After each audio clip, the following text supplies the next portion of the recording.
হুজুর আমার হাদিসের বৈঠকে বসে গেলেন। ও যুবকেরা, ও আমার মুরব্বি বাপ জানাম, আল্লাহর ওলি চার ইমামে হাকিম হযরত ইমামে মালিক রাহমাতুল্লাহ আলাইহি হুজুর আমার হাদিস শরীফে দর্জ দিচ্ছেন। হুজুর আমার হাদিস শরীফে দর্জ দিচ্ছেন।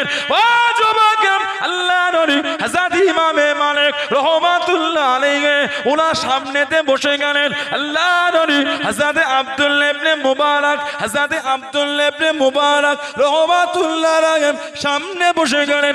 কাছে গিয়ে বসে গেলেন আল্লাহর ওলি হযরত ইমামে মালিক রাহমাতুল্লাহ আলাইহি হাদিস শরীফ পড়িয়ে যাচ্ছেন, হাদিস শরীফ পড়িয়ে যাচ্ছেন। ও যুবকেরা, আল্লাহর ওলি হযরত আব্দুল্লাহ ইবনে মুবারক রাহমাতুল্লাহ দেখতে পেলেন আল্লাহর ওলি হযরত ইমাম মালিক রাহমাতুল্লাহ আলাইহি ওনার চেহারা রংটা পাল্টে গেল, মুখের রংটা বদলে গেল, মুখের কালারটা পাল্টে গেল। হাদিস শরীফ বন্ধ হলো না, হাদিস শরীফ বন্ধ হলো না, আবারও মুখের রং পাল্টে গেল।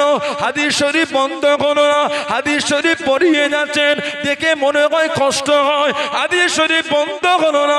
ও যুবকেরা, হাদিস শরীফের মজলিস শেষ হয়ে গেল, সবাই উঠে উঠে চলে যায়, সবাই উঠে উঠে চলে যায়। আল্লাহর ওলি হযরত আব্দুল্লাহ ইবনে মুবারক রাহমাতুল্লাহ আলাইহি চার ইমামের হাকিম, চার ইমামের হাকিম আল্লাহর ওলি হযরত ইমামে মালিক রাহমাতুল্লাহ আলাইহির সামনে চলে গেলেন, কাছে দেখি দাঁড়িয়ে গেলেন। আল্লাহ পাকের ওলি হুজুর বিয়াদি মাফ করুন, আমি আপনার দিকে দেখেছি হুজুর, আমি আপনাকে লক্ষ্য করেছি হুজুর, আপনি যখন আল্লাহ নবীর হাদিস শরীফে দর্জ দিচ্ছেন, চেহারা রংটা পাল্টে গেল, শরীরের কালারটা বদলে গেল, মুখের রংটা বদলে গেল। আল্লাহ নবীর হাদিস শরীফ বন্ধ হলো না, আল্লাহ নবীর হাদিস শরীফ বন্ধ হলো না, আবার পাল্টে গেল, হাদিস শরীফ বন্ধ হলো না। হুজুর দেখে মনে হচ্ছিল আপনার বড়টা কষ্ট হয়, আপনার বড়টা কষ্ট হয়। কেন হুজুর, কেন? আমি আপনাকে দেখেছি হুজুর, শোনোবার শরীরের রং পাল্টে গেল, মুখের কালার বদলে গেল। ও যুবকেরা, ও আমার মুরব্বি বাপ জানেন, মায়েরা বোনেরা মহিলা, মানাটা কাকে বলে, মুহাব্বত কাকে বলে? আল্লাহর ওলি চার ইমামের হাকিম হযরত ইমাম মালিক রাহমাতুল্লাহ আলাইহি হুজুর আমার জানিয়ে দিলেন, হুজুর আমার শুনিয়ে দিলেন। ও আব্দুল্লাহ ইবনে মুবারক রাহমাতুল্লাহ আলাইহি, আমি যখন আল্লাহ নবীর হাদিস শরীফে দর্জ দিচ্ছিলাম, একটা বিছা আমাকে কামড় দিচ্ছিল, একটা বিছা আমাকে দংশন করছিল। এত জ্বালা সহ্য করতে পারি না, আমার শরীরের রংটা পাল্টে গেল, শরীরের কালারটা বদলে গেল। ও আব্দুল্লাহ ইবনে মুবারক, ওই বিছাটা আমাকে 16 বার কামড়েছে, 16 বার দংশন করেছে। আমি ইমামে মালিক 16 বার বিছের কামড় সহ্য করেছি। আল্লাহ নবীর হাদিস শরীফ বন্ধ করি না। জোরে বলুন সুবহান, আর একটু জোরে বলুন সুবহান। 16 বার বিছে কামড়েছে, 16টা বার বিছের কামড় সহ্য করেছে, গোটা শরীরের রং পাল্টে গেছে। এত জ্বলন, চেহারার রংটা বদলে যাচ্ছে, আহা, মুখের কালার পাল্টে গেল। 16 বার বিচের কামড় সহ্য করেছি। আল্লাহর নবীর হাদিস শরীফ বন্ধ করি না কেন? মধ্যখানে নবীর হাদিস বন্ধ করলে আদবের খেলাও। বিচে আমাকে কামড়া, নবীর হাদিস বন্ধ করা যাবে না। জোরে বলে, আর একটু জোরে বলা গেল না? আদব, প্রেম, ভালোবাসা মানা। কে মানে না মানে আমার দেখার সময় না, আমি মানি। তৈরি করে যেমন মানা আল্লাহর ওলি হযরতে ইমাম বুখারী হুজুর রাহমাতুল্লাহ, মুহাম্মদ ইবনে ইসমাঈল বুখারী। জোরে বলতে না সুবহানাল্লাহ। হযরতে মুহাম্মদ ইবনে ইসমাঈল বুখারী হুজুর রাহমাতুল্লাহ যেমন মানা মেনেছে, যেমন মোহাব্বত করেছে মুহাম্মদ ইবনে ইসমাঈল হুজুর বুখারী রাহমাতুল্লাহ। কি মানা, কি মোহাব্বত, কি প্রেম ইমাম বুখারী হুজুর। আল্লাহ রাসূলের কম বেশি 6 লক্ষ থেকে 7 লক্ষ হাদিস শরীফ যিনি এক জায়গায় জড়ো করেছেন। জোরে বলো, আর একটু জোরে বলা গেল না?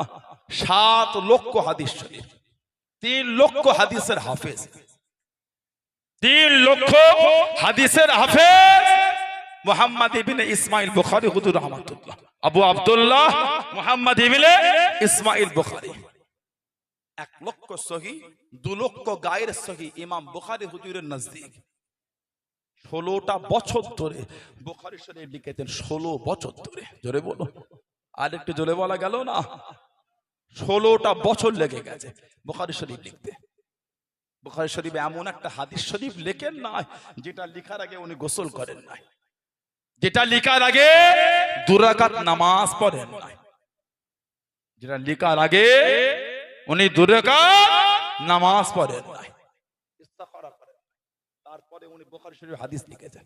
বুখারী শরীফ হাদিস লিখবেন, আগে গিয়ে গোসল করতেন, সুন্দর জামা কাপড় পরে 2 রাকাত নামাজ, তারপরে নবী পাকের হাদিস লেখা মিটে গেল, আবার অন্যটা লিখবেন, আবার গোসল করতেন, আবার 2 রাকাত নামাজ, আবার নবীর হাদিস শরীফ লিখলেন, আবার অন্যটা লিখবেন, আবার গোসল করতেন, আবার 2 রাকাত নামাজ, আবার হাদিস শরীফ লিখতেন। বুখারী শরীফে যে কটা হাদিস শরীফ লিপিবদ্ধ করেছেন প্রত্যেকটা লেখার আগে গোসলও করেছেন, 2 রাকাত নামাজও পড়েছেন। জোরে বলেন, আর একটু জোরে বলা গেল না?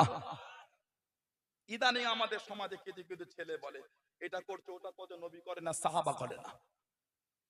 সাহাবারাও নবী পাকের হাদিস শরীফ বলার আগে, লিখার আগে, শোনাবার আগে গোসলও করেন না, নামাজও পড়েন না। ইমাম বুখারী করেছে, ওনার বিরুদ্ধে ফতোয়াটা কি দিচ্ছে একটু শুনি।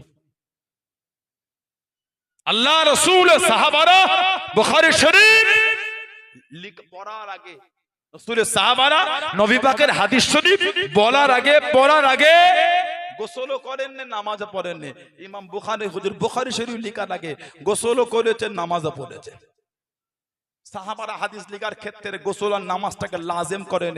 ইমাম বুখারী হুজুর বুখারী শরীফের হাদিস লিখার ক্ষেত্রে গোসল আর নামাজটা নিরপর লাজিম করেছেন। বলেন উনি সাহাবাদের থেকে বেশি করে ফেললেন, ওনার বিরুদ্ধে ফতোয়াটা কি দেবেন? কিছু বুঝতে পারছেন না? পারছেন না? পাকা ভালো, বেশি পাকা মোটা ভালো না। আমাদের সমাজে কিছু কিছু ছেলে বসে বলে দেখবে মক্কা শরীফে এটা নেই, মদিনা ওটা নেই, এখানে সব বেশি বেশি। কে বলেছে নেই? আপনার চোখ না, আপনি দেখতে পান না। মক্কা শরীফে কিয়াম আছে, মক্কা শরীফে নবীর ভালোবাসা আগমনের আনন্দ আছে, মক্কা শরীফে জলসা মাহফিল সবই আছে। সুবহানাল্লাহ বলে। এক এক জায়গায় সিস্টেমটা আলাদা। আপনি এখানে বসে নেটে লেখেন না, নেটে লেখেন, ইউটিউব বা গুগলে গিয়ে নেটটা ওপেন করে লেখে কিয়াম মদিনা শরীফ লিখে দেখেন একবার। ইউটিউবে লেখেন কিয়াম মদিনা শরীফ, লেখেন না, ভিডিও আসে তো আমাকে বলবেন। হাজার হাজার মানুষ আল্লাহ রাসূলের রওজা শরীফের সামনে দাঁড়িয়ে ইয়া নবী সাল্লাল্লাহু আলাইকা, ইয়া রাসূল সাল্লাল্লাহু আলাইকা, ইয়া হাবিব সাল্লাল্লাহু আলাইকা, সাল্লাওয়াতুল্লাহ আলাইকা, জোরে বলে। হাজার হাজার লোক দাঁড়িয়ে দাঁড়িয়ে সালাম দিচ্ছে। আপনি লেখেন ফোনে কিয়াম মক্কা শরীফ লিখে দেখেন, মক্কা শরীফে বড় বড় শেখ বড় বড় ফাঁকা ফাঁকা জায়গায় দল বেঁধে বেঁধে নবীর ভালোবাসা সালাতুস সালাম পড়ছে। জোরে বলুন, আর কি জোরে বলা গেল না?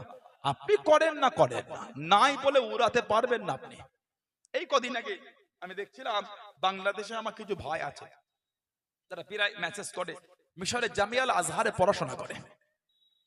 মিশরের জামিয়াল আজহার, সেখানে রবিউল আউয়াল শরীফের মাহফিলে মিশরের জামিয়াল আজহারে সেখানে নবী পাকের আলোচনার পরে সেখানে দাঁড়িয়ে দাঁড়িয়ে শিক্ষকরা, জামিয়াল আজহারের টিচাররা ছাত্রদের নিয়ে, হাজার হাজার ছাত্রদের নিয়ে নবীর প্রেমে ভালোবাসা সালাতুস সালাম পড়ে। জোরে বলে, আর জোরে বলা গেল না?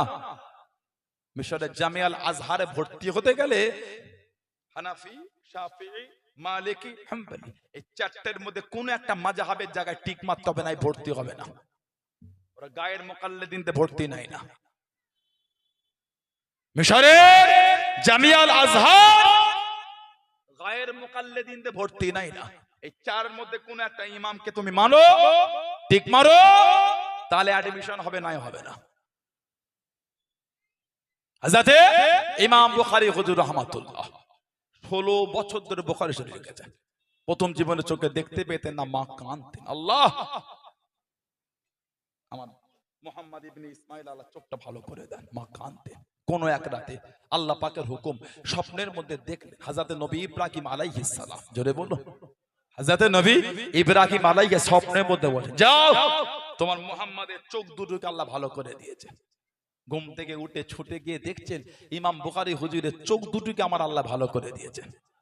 জোরে বলা গেল না? আর একটু জোরে বলা গেল না?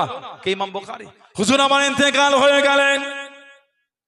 ও যুবক কেরাম ও আমার মুরব্বি বাপ জানাম আল্লাহর নবী হযরত ইমামে বুখারী রাহমাতুল্লাহ আলাইহি হুজুর আমার ইন্তেকাল হয়ে গেলেন হুজুরের লাশটাকে গোসল দিয়ে সুন্দর কাপড় পরিয়ে খাটিয়ায় করে নিয়ে গিয়ে জানাজার নামাজটা আদায় করে কবরের মধ্যে নামিয়ে দিল কবরের মধ্যে রেখে দিল ও যুবক আল্লাহর নবী হযরত আবু আব্দুল্লাহ মুহাম্মদ ইবনে ইসমাঈল বুখারী রাহমাতুল্লাহ আলাইহি হুজুরের কবরের মাটি থেকে যাররা যাররা যাররা আল্লাহ পাকের হুকুমে মিশকে আম্বারে খুশবুতে ভরপুর হয়ে গেল জোরে বলুন সুবহান আর একটু জোরে বলুন সুবহান খালি লাশটা কবরে নামিয়েছে কবরে যাররা যাররা যাররা যাররা মিশকে আম্বারে খুশবুতে ভরপুর হয়ে গেছে জোরে বলবেন না কিতাব এসেছে উলামা হযরতরা আছেন কবরে মাটি মুঠো মুঠো করে লোক নিয়ে চলে যেত ওই যে মাটি বাড়ি নিয়ে যেত ওই মাটি থেকেও মিশকে আম্বারে খুশবু আর হতো গত কয়েক মাস আগে আমাদের পীর ও মুর্শিদ পীর আল্লামা সাইফুদ্দিন সিদ্দিকী হুজুর রাহমাতুল্লাহ আলাইহি হুজুরের কবরে একটু অংশ ধসে গিয়েছিল আল্লাহ পাকের হুকুম ওই জায়গা থেকে খুশবু বার হয়েছিল যেটা বললেন না কিছু কিছু মানুষ এগুলোকে নিয়ে নেটে এত নোংরা নোংরা শব্দ লিখেছে পড়ার মতো নয় কে বলছে কুকুরের গন্ধ বেরোচ্ছিল কে লিখে শিয়াল পচার গন্ধ বেরোচ্ছিল কে ওটা কে সেটা কে ওটা আহা কেন ভাই তোমার ভালো লাগে না মানতে নাই মানলে তুমি মানতে চাও না